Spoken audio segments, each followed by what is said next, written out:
오늘 성탄 주일인데요. 성경 본문 말씀을 룻기로 이렇게 잡았습니다. 사실 저는 12월을 시작하면서 한 달 동안 온 교회가 어떻게 성탄을 준비해야 할까 나름대로 생각을 했고요. 룻기의 성경 말씀을 가지고 온 교회가 한 장씩 한 주씩 이렇게 준비하면서 오늘 이 성탄절을 준비해보자 이런 마음으로 룻기 성경 공부를 시작했고 이렇게 주일날 룻기를 통해서 말씀을 증거하게 되었습니다. 비록 예수님의 탄생과는 직접적인 그런 언급이 없지만 오늘 함께 살펴볼 이 말씀은 성탄의 정신을 우리에게 가장 잘 보여주는 것 중에 하나의 말씀이 아닌가 생각해서 룻기의 말씀을 잡아 보았습니다. 함께 이 말씀을 통해서 성탄의 기쁨과 은혜 그리고 의미가 무엇인지 다시 한번 생각해보는 그런 귀한 시간이 됐으면 좋겠습니다. 오늘 말씀의 제목은 인애, 자기 희생이라는 자기 희생의 사랑에 대해서 함께 생각을 해보도록 하겠습니다. 제가 사진을 하나 보여주면서 시작하겠는데요. 제가 뉴욕에 이렇게 와서 살다 보니까 유난히 눈에 띄는 동물이 저 거위입니다. 거위가 참 많은 것 같아요. 제가 살았던 저 밑에에서는 운전하고 다닐 때 사슴을 조심해야 했습니다. 사슴이 참 많아갖고 또 특별히 또 길거리에서 쓰러져 있는 사슴을 또 보게 되고 운전을 할 때 앞을 보는 것이 아니라 항상 옆을 보면서 조심스럽게 운전을 했던 그런 기억이 있습니다. 이 뉴욕에는 사슴을 거의 제가 못 본 것 같아요.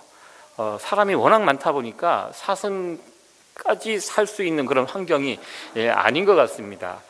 대신 볼 수 있는 게 저 거위. 특별히 저 거위가 제가 지금 살고 있는 이 집이 포트 워싱턴 쪽입니다. 그 바닷가가 가깝고 물이 또 호수도 있고 그래갖고 거위가 참 많이 있습니다. 어제 토요일 날 새벽 예배를 마치고 성경 공부를 마치고 집으로 돌아갈 때 비가 참 생각보다 많이 왔습니다. 이 비가 눈으로 왔다면 생각만 해도 끔찍하더라고요. 물론 화이트 크리스마스가 되기 때문에 좋겠지만 이게 온도가 그렇게 낮지 않아서 비가 온 것에 대해서 또 감사했고요. 또 비가 참 많이 왔는데 집으로 돌아가는 길에 그 비가 내리는 그 호수 위에 거위들이 쫙 있는 걸 보고 정말 비를 맞으면서 저렇게 있는 모습을 보면서 나름대로 굉장히 멋있는 장관이 아닌가 이렇게 생각을 하면서 집으로 돌아갔습니다.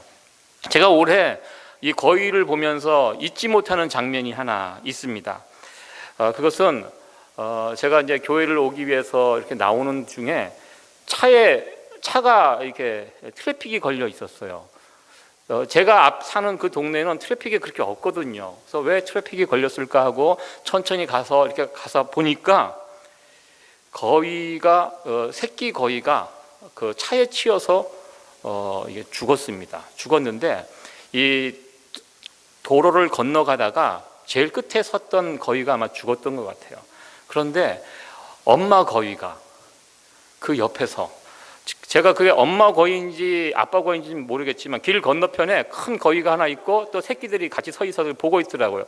딱 보니까 저건 엄마 거위일 것이다. 제가 뭐 암컷 수컷을 구별을 못하지만 그 죽어있는 자기 새끼 거위 옆에서 그 거위는 손이었지 않습니까? 날개를 퍼덕이면서 발을 구르면서 소리를 지르면서 막 그러고 있는 모습을 제가 봤습니다. 그것을 보면서 마음이 굉장히 짠했습니다. 저 옆에 아직도 저렇게 많이 남았는데 그래도 그 중에 하나 죽었다고 저게 엄마의 심정이구나. 그 큰 거위는 아빠 거위 같아요.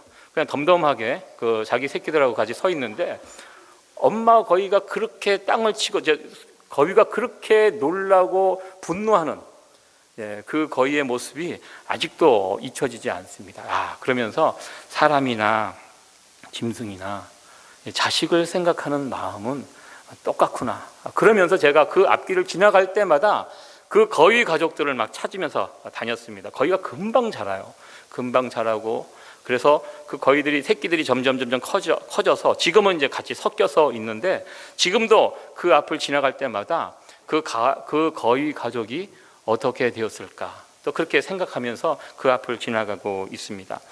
한 장의 사진을 더 보여드리면 이 아마 여러분들 기억이 나는 사진일 것입니다. 아이를 안고 죽어 있는 이 어머니의 사진입니다.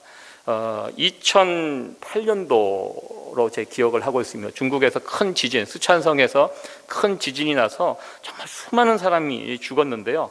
지진이 일어나고 하루 만에 묻혀 있는 그 잔해를 하루 만에 이 모습을 찾았는데요. 엄마가 20살 정도 됐던 20대 그 어머니였습니다. 어머니 품에 저 안겨 있는 아기는 죽지 않고 살았습니다. 살아갔고 몸 하나 다치지 않고 그대로 살아서 이것이 또 큰 슬픔을 당한 중국 사람들에게 큰 위로가 되었던 그런 사진입니다. 이 어머니가 이 갇혀갖고 죽어가면서 자기 핸드폰, 이 셀폰에다가 메시지를 이렇게 남겨놓은 것이 나중에 발견이 되었습니다. 그 메시지의 내용이 이렇게 되어 있습니다. 너무나 사랑하는 내 아가, 만약 내가 살게 된다면 이것만은 기억해 주길. 엄마는 너를 사랑한단다. 이 메시지가 발견되고 또 온 중국 사람들이 눈물바다가 되고 또 특별히 그 중국에서 제일 높으신 그 지도자가 특정한 날을 이렇게 정해놓고 그날만큼은 우리가 이 여인의 죽음을 기억하고 또 화려한 옷이나 음주 가무를 삼가하고 또 특정한 시간에 묵념을 하자. 그래갖고 온 중국 국민들이 이날을, 이 여인을 기억했던, 기렸던 그런 일이 있었습니다. 왜 어머니의 사랑이 위대할까요? 그것은 그 안에, 그 사랑 안에 자기 희생이 담겨 있기 때문입니다. 자식을 위해서라면 무엇이든지 하고 무엇이든지 아끼지 않고 심지어 목숨까지도 내놓고자 하는 사랑, 그 사랑이 부모가 자식을 사랑하는 그런 모습입니다. 사랑에 여러 가지 종류가 있다고 합니다. 뭐 남녀 간의 사랑, 에로스 사랑, 친구 간의 사랑, 필레오 사랑, 부모와 자식 간의 사랑, 스톨게 사랑, 그리고 하나님이 우리를 사랑하시는 그 사랑, 아가페 사랑. 이 사랑을 이렇게 구분하고 있는데요. 이 구분을 어떻게 하냐면 얼만큼 자기 희생이 있는가, 그 자기 희생의 강도가 강할수록 아주 온전한 사랑으로, 수준 높은 사랑으로 이렇게 이야기를 합니다.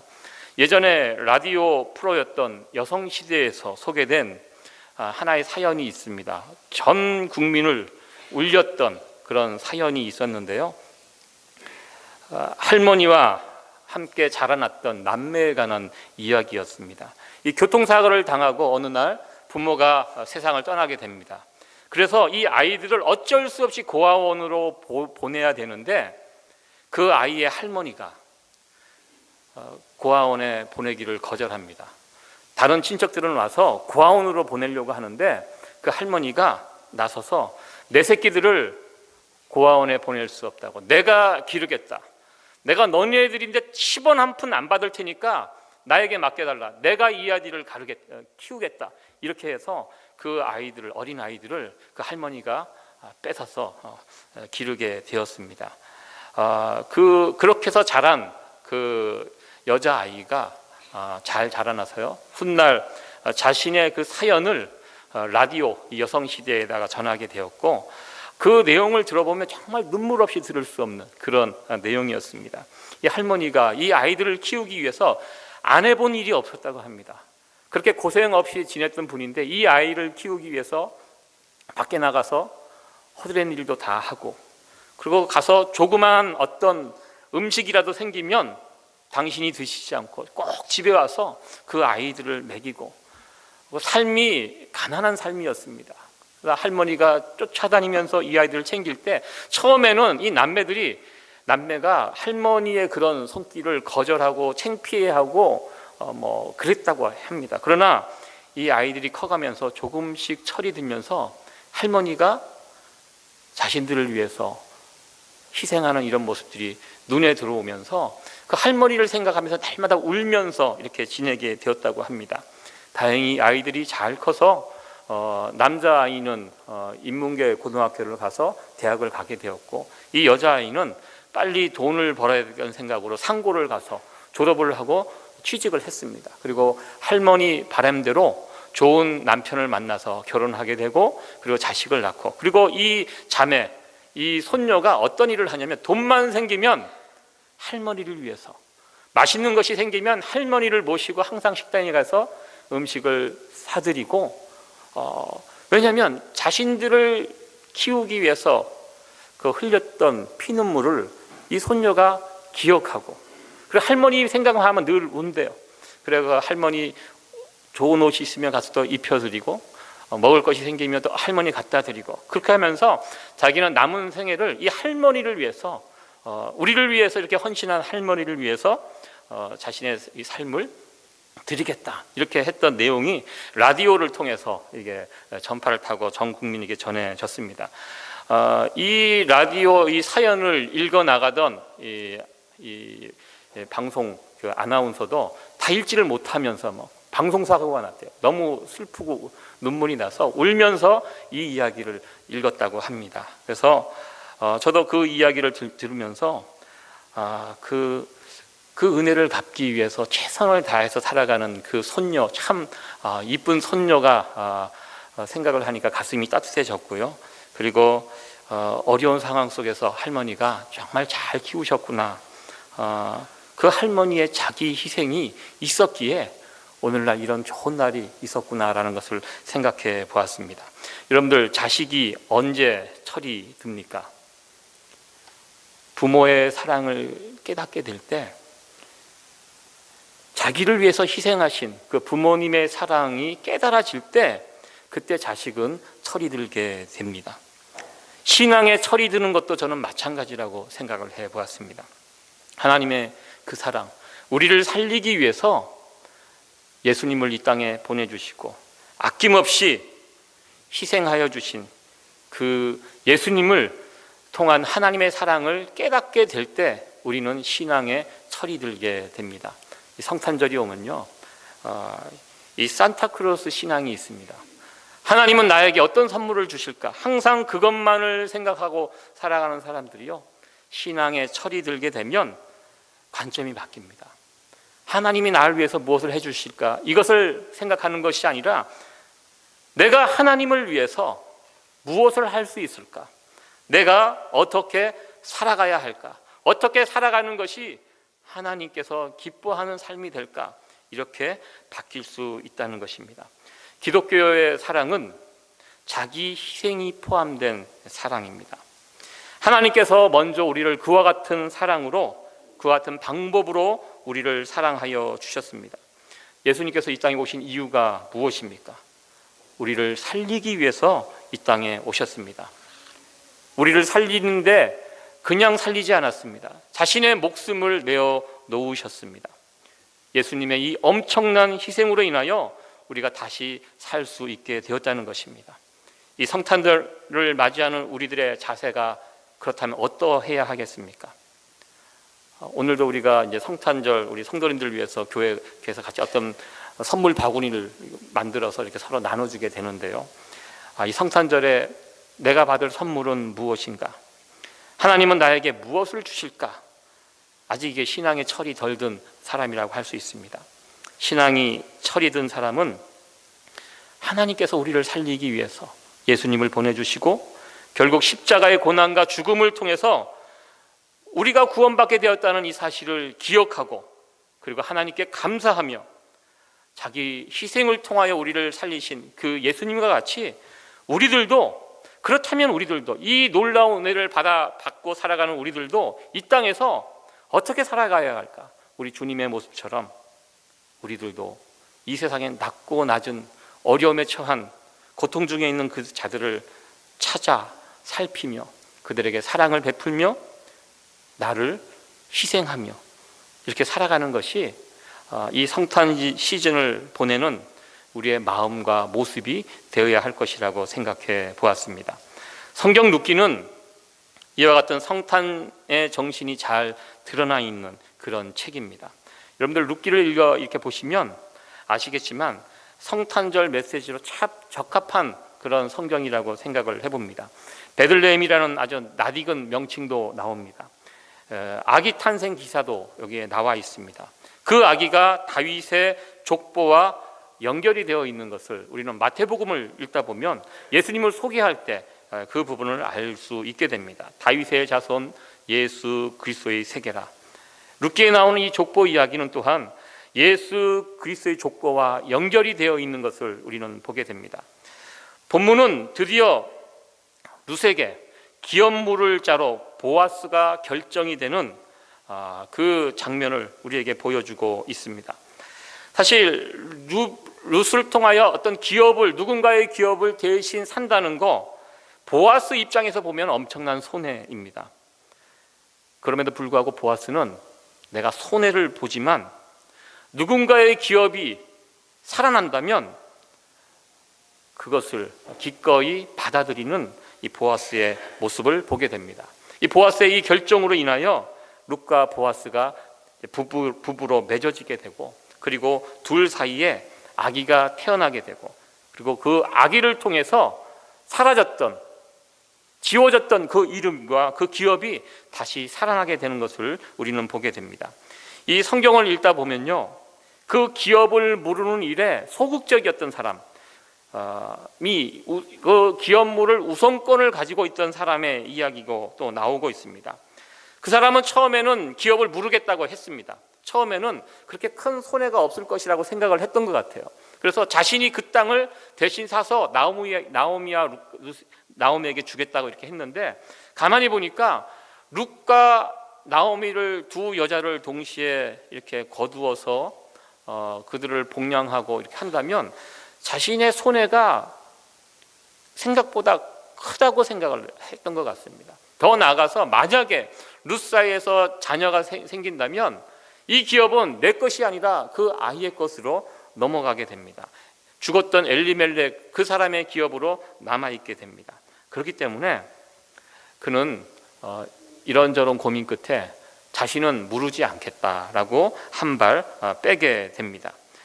사실 이런 결정을 한 이 기업을 물을 우선권이 있던 이 사람, 자기밖에 모르는 이기적인 사람, 파렴치범, 이렇게 우리가 볼 것은 또한 아니라고 생각을 해봤습니다. 왜냐하면 대부분의 사람들이 그 정도 하기 때문이 그렇습니다. 평균적인 사람의 모습이 그와 같습니다. 누군가를 돕기를 돕지만 그러나 내가 손해보지 않는 한도 내에서, 어느 정도 이런 한도 내에서 돕기를 원하지, 굳이 내가 손해를 보면서까지 누군가를 돕는 것, 누군가를 돕는 일에 최선을 다하는 이런 모습은 잘 하기 어렵다는 것입니다. 선을 넘어가기 힘들다라는 것입니다. 저희 부끄러운 고백인데요, 예전에 이 뉴욕에는 이렇게 운전을 하다 보면은 그 돈을 달라고 이렇게 길거리에 서 있는 분들이 별로 없는 것 같아요. 제가 있는 동네는. 제가 예전에 살았던 그 동네에는 이 경제가 어려워지면서 그런 분들이 참 많이 있었습니다. 길거리에 어떤 그 자기의 사연을 걸어놓고 차가 이렇게 정차된 그곳에 와서 지나가는 운전자들에게 어떤 돈을 요구하는 그런 분들이 꽤 많이 있었습니다. 근데 저도 그날 차를 이렇게 운전하고 가다가 그런 분을 길거리에서 만나게 되었습니다. 이렇게 딱 서 있는데 옆에서 자신의 사연을 직장을 잃고 집에 자녀가 몇 명이고 도와달라는 그런 글을 써서 이렇게 다가오고 있었는데, 그날은 제가 그 도움을 거절하였습니다. 근데 그 모습을 제 옆에서 지켜보던 제 아들이 저를 쿡쿡 찌르면서 빨리 도와주라고 이렇게 했습니다. 그래서 제가 내 돈이 없다 그랬더니 아빠 돈 있는 거 안다고 빨리 도와주라고. 그래서 저는 끝까지 없다고 했습니다. 없다. 그러면서 아이가 되게 실망하는 것 같아요. 실망하면서 아빠 목사잖아. 그래서 사실 그때 지갑에 돈은 있었습니다. 돈은 있었는데 50불짜리가 있었어요. 그래서 이 50불짜리를 그분에게 다 주는 것이 그게 어려웠습니다. 제 지갑에 5불, 10불 정도 있으면 기꺼이 이렇게 또 아들 앞에서 폼나게 줄 수 있었는데, 이 50불이 있기 때문에 이것을 이렇게 주려고 하니까 마음이 좀 불편했습니다. 여러분들, 이게 큰 돈을 누군가에게 덥석 이렇게 주는 게 쉽지 않다는 것입니다.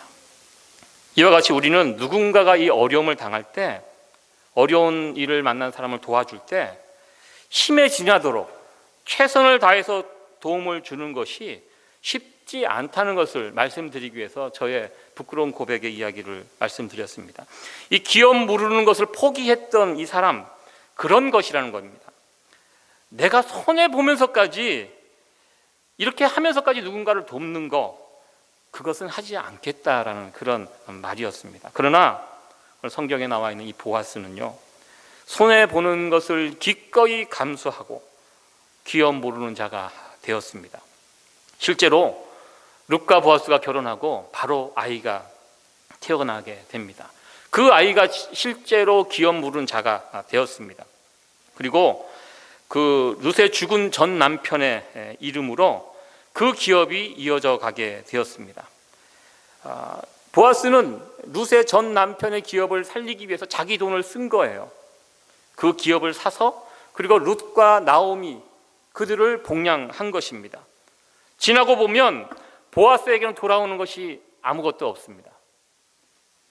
이 계산적으로 생각을 해보면 큰 손해를 보아스가 보았습니다. 그런 결정을 보아스가 한 것입니다.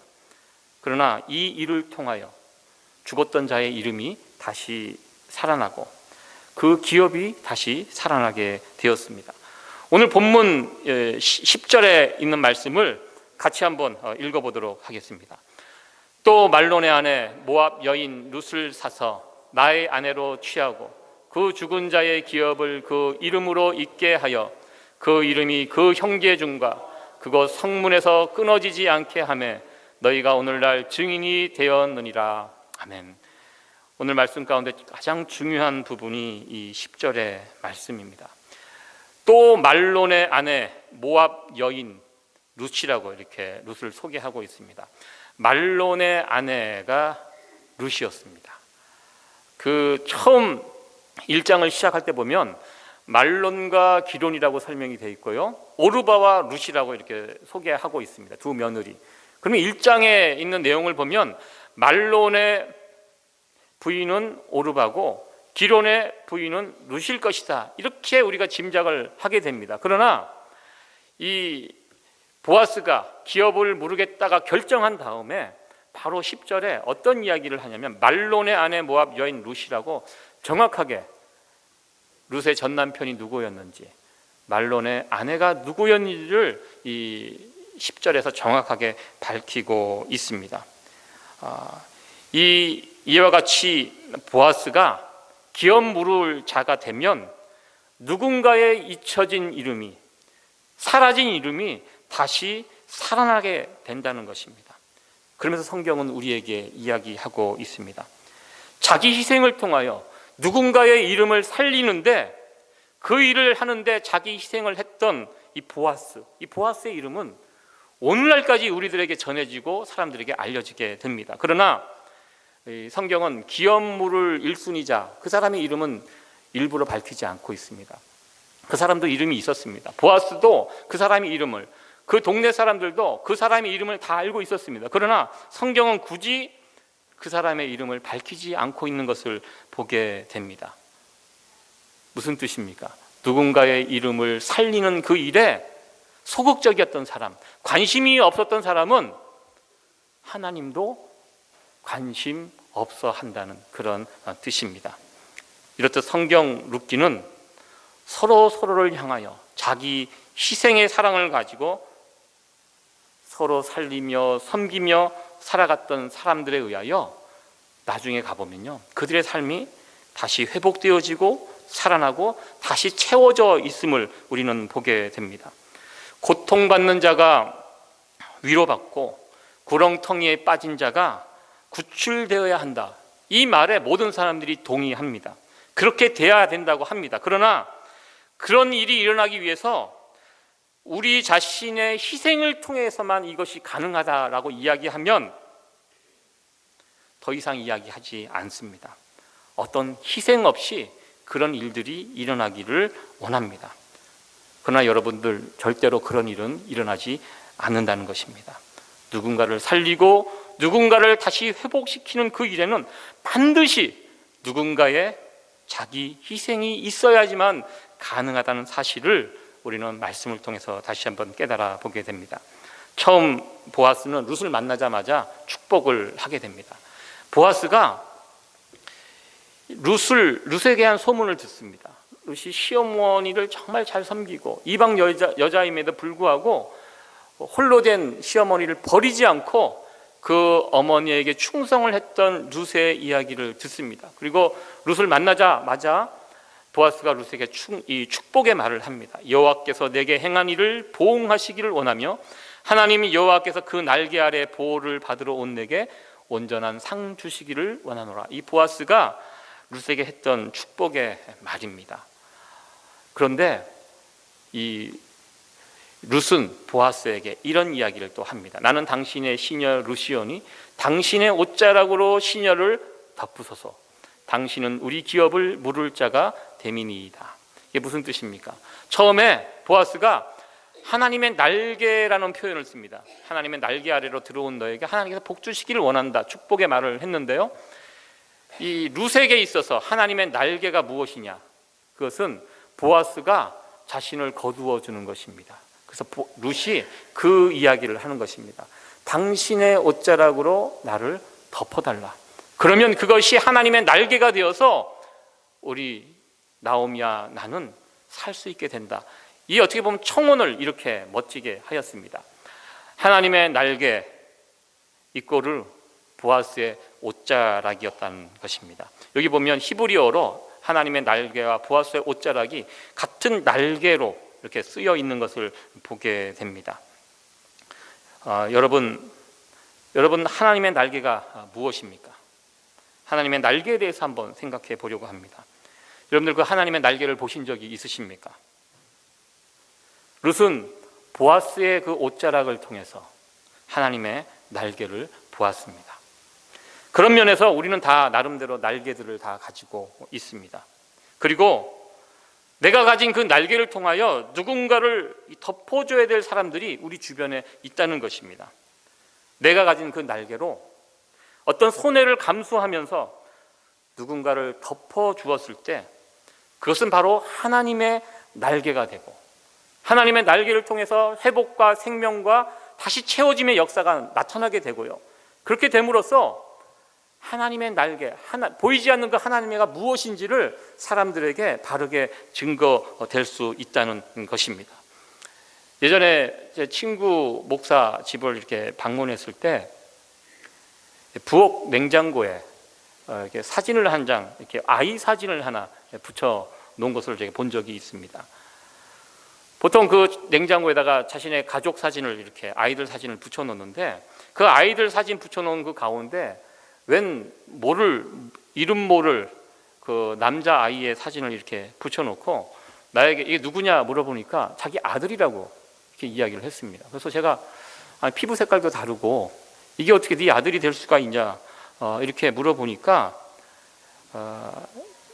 자기 가정이 돕고 있는 아이라고, 저 중남미에 사는 이름은 제가 기억이 나지 않습니다. 이름, 그리고 그 가정에서 매달 얼마씩 이렇게 여러분 요 컴패션 그거 아시죠?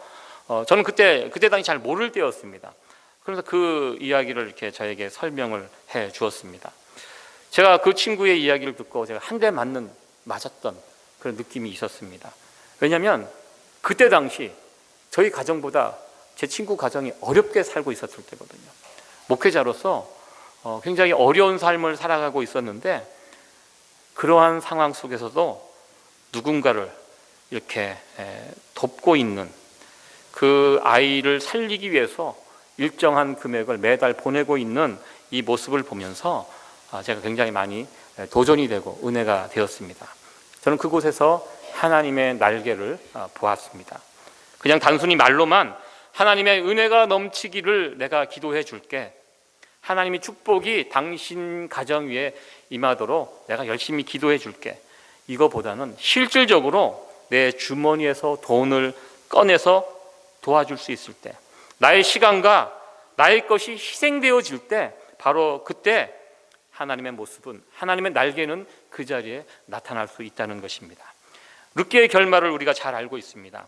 모든 것이 회복되어지고 채워지게 됩니다. 룻기를 읽다 보면요, 하나님이 막 일하시는 이런 모습은 구체적으로 없습니다. 그러나 그 흉년 속에서 텅 비어있던 나오미의 삶이 어떻게 채워질 수 있었을까? 마지막에 이 성경을 읽는 사람들은 깨닫게 됩니다. 아, 어렵고 힘든 가운데도 자신보다 더 어려운 사람들을 위해서 인애의 사랑을 가지고 자기 희생을 가지고 그들을 섬겼던 나오미와 룻과 보아스의 그 인애의 사랑, 자기 희생의 사랑을 통해서 그들의 삶이 다시 채워져 있던 것을 우리는 발견하게 됩니다. 나머지 그 부분을 누가 했습니까? 하나님께서 그렇게 살아가는 인생들을 보시고 기뻐하시면서 하나님의 인애가 다시 그들에게 부어지는 것을 우리는 룻기를 통해서 보게 됩니다. 자신들이 가지고 있는 그 날개를 가지고, 하나님의 날개를 가지고 서로를 돕고 살아가는 그들에게 하나님은 또한 날개를 펴서 그들을 품어주시고 그들을 채워주시고 그들을 회복시켜주시고 그들의 생명을 다시 살게 하셨던 것을 우리는 룻기를 통해서 만나게 됩니다. 말씀을 정리하도록 하겠습니다. 너무 잘생긴 사람이 이게 탁 나와서 놀라셨죠. 조지 클루니라는 영화 배우입니다.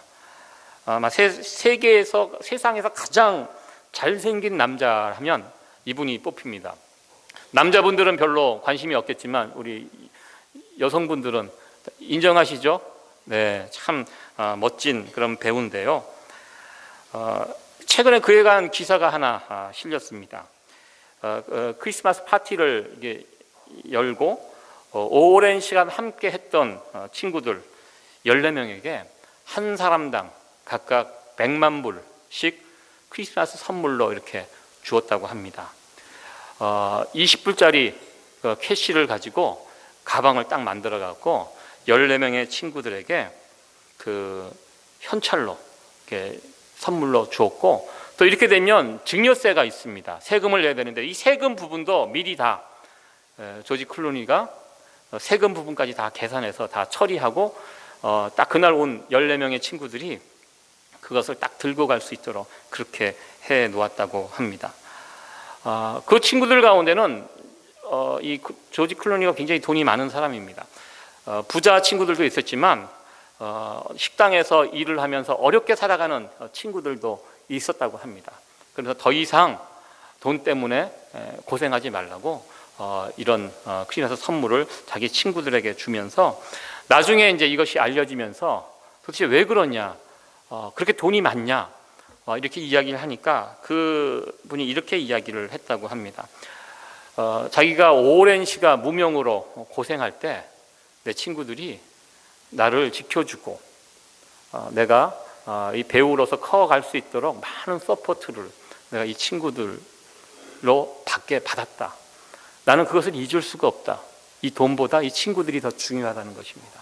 그래서 내가 이 친구들에게 은혜 갚을 수 있는 것이 무엇인가, 그래서 그때 실질적으로 이 돈을 가져와서 그들에게 나눠 주었다는 그런 이야기였습니다. 이 이야기를 들으면서 아마 여러분들은 두 종류의 사람이 될 것이라고 생각하는데, 나도 그런 친구가 있었으면 좋겠다 라는 분도 있을 것 같고, 나도 이 배우처럼 이렇게 한번 멋지게 인생을 살았으면 좋겠다 하는 이 두 부류의 사람이 있을 것이라고 생각이 됩니다.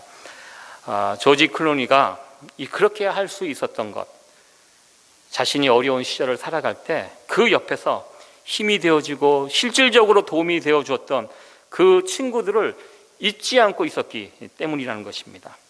누군가로부터 이런 은혜와 사랑을 받게 되면요, 그 사람은요 다시 그 사랑을 갚기 위해서 또 누군가를 자신이 받은 그 사랑대로 흉내내며 살아갈 수 있게 됩니다. 제가 앞서 말씀드렸던 그 할머니와 손녀의 그 이야기, 할머니의 그 자기 희생의 사랑을 경험한 손녀가 그것을 기억하고 그 할머니를 위해서 날마다 최선을 다하며 살아가는 그런 모습과 같다는 것입니다. 이 성탄의 계절을 우리가 보내면서 우리가 해야 할 일이 있습니다. 하나님께서 우리를 어떻게 사랑하셨는지, 아기 예수님을 통하여 그 하나님 자기 희생을 통하여 우리를 어떻게 사랑해 주셨는지 그 하나님을 다시 한번 기억하고 감사하고, 제가 신앙에 철이 든다고 제가 말씀을 드렸습니다. 그래서 철이 든 사람은요, 우리도 누군가에게 하나님의 그 날개가 되어서 그들을 품어주고 도와주고 섬기며 누군가를 다시 살리는 그 일에 마음을 품고 움직여가는 자가 될 수 있다는 것입니다. 이것이 성탄이 말하는 하나님의 이 성탄을 맞이하는 하나님의 자녀의 올바른 자세와 모습이라고 이렇게 믿습니다. 보아스는 말로만 축복하지 않았습니다. 말과 행동으로 룻을 축복하였습니다. 그 행동 속에는 자기 희생이 담겨 있던 것을 우리는 보게 됩니다. 누군가를 살리는 일, 쉬운 일 아닙니다. 반드시 누군가가 살아가기 위해서는 누군가의 희생이, 누군가의 섬김이 그것에 필요하다는 것입니다. 우리가 누군가를 살리고 회복시키는 데 있어서 이 자기 희생이 포함된 그 인애의 사랑을 가지고 살아갈 수 있는, 그것이 기독교가 말하는 사랑이라는 사실을 꼭 기억하고 우리들도 이 사랑을 가지고 살아갈 수 있는 저와 여러분들이 될 수 있기를 간절히 소원합니다. 예수님께서 이 땅에 오신 그 성탄의 계절을 보내면서 이 세상을 하나님의 넓은 날개로 품으신 그 하나님의 모습을 기억하며 우리들도 하나님을 믿고 따르는 그런 사람으로서 우리가 가진 그 날개를 통하여 주변에 있는 사람들을 품고 그들을 사랑하며 그들을 세워갈 수 있는 저와 여러분들의 귀한 모습이 되어줄 수 있기를 간절히 소원합니다. 네, 기도하시겠습니다.